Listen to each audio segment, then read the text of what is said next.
મહત્વના સમાચાર બોરવેલમાં બાળક પડ્યું હોવાની જાણકારી જામનગરથી મળી રહી છે।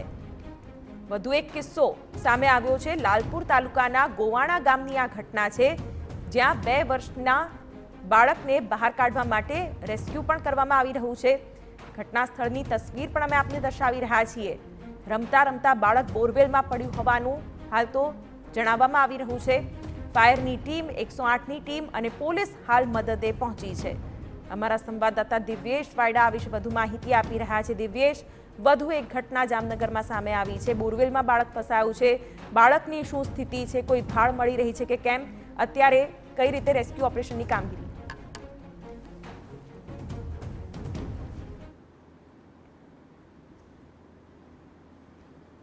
ખુલ્લા બોરની અંદર જે બોરનું લગભગ કહી શકાય કે 6 થી 8 ફૂટનો પહોળો જે બોર છે, તેની અંદર લગભગ 20 ફૂટથી ઊંડાઈએ આ બાળક 2 વર્ષનું બાળક જે ત્યાં આસપાસ રમતો હતો, તે અચાનક જ તેમાં રમતા રમતા પડી ગયો હતો ને તે હાલ ત્યાં 20 ફૂટથી પણ નીચે ઊંડાઈએ ફસાયો હોવાનું અનુમાન માનવામાં આવી રહ્યું છે।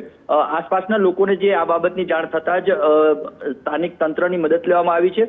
સૌપ્રથમ 108ની ટીમ ત્યાં પહોંચી છે અને બોરવેલમાં ઓક્સિજન આપવાની જે કામગીરી છે તે હાલ શરૂ કરી દેવામાં આવી છે। આ ઉપરાંત જામનગરની ફાયરની રેસ્ક્યુ ટીમ પણ ત્યાં પહોંચી છે અને ત્યાં લોકોનું ટોળું એકઠું ન થાય તે માટે પોલીસ પણ મદદમાં પહોંચી છે।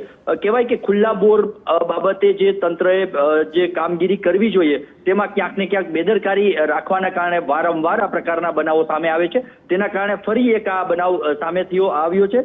બાળક જે છે તે પોતે અત્યારે જીવન અને મરણ વચ્ચે જે છે તે પોતાનું જીવ જોખમમાં મુકાયું છે, એ રીતે ફસાયો છે। તેને સલામત રીતે બહાર કાઢવામાં આવે તે માટેના પ્રયાસો રેસ્ક્યુ ટીમ દ્વારા તો કરવામાં આવી રહ્યા છે, પરંતુ આ પ્રકારના બનાવો ન બને તે માટે તંત્ર દ્વારા હર વખતે આશ્વાસન આપવામાં આવે છે કે ખુલ્લા બોર છે તેને બંધ કરી દેવામાં આવશે, પરંતુ ત્યારબાદ કોઈ પગલાં લેવાતા નથી ને તેનું જ પરિણામ છે કે આ પ્રકારના બનાવો ફરીને ફરી સામે જોવા મળતા હોય છે। શિવાની, બિલકુલ, તો લાલપુર તાલુકાના ગોવાણા ગામની આ ઘટના છે, જ્યાં કેટલાક સ્થાનિકો પણ અત્યારે હાજર છે। પોલીસની ટીમ, 108ની ટીમ, રેસ્ક્યુ ટીમ પણ અત્યારે અહીં બાળકને બહાર કાઢવાના પ્રયત્નમાં છે। ત્યારે ખૂબ જ એક સાંકડી બોરવેલ છે, જેમાં આ બાળક રમતા રમતા પડી ગયું છે અને હાલ તેને બચાવવાની પ્રાથમિકતા છે। ઓક્સિજન પણ અપાઈ રહ્યો છે અને વહેલી તકે તેને બહાર કઢાય તેવી પણ આશા।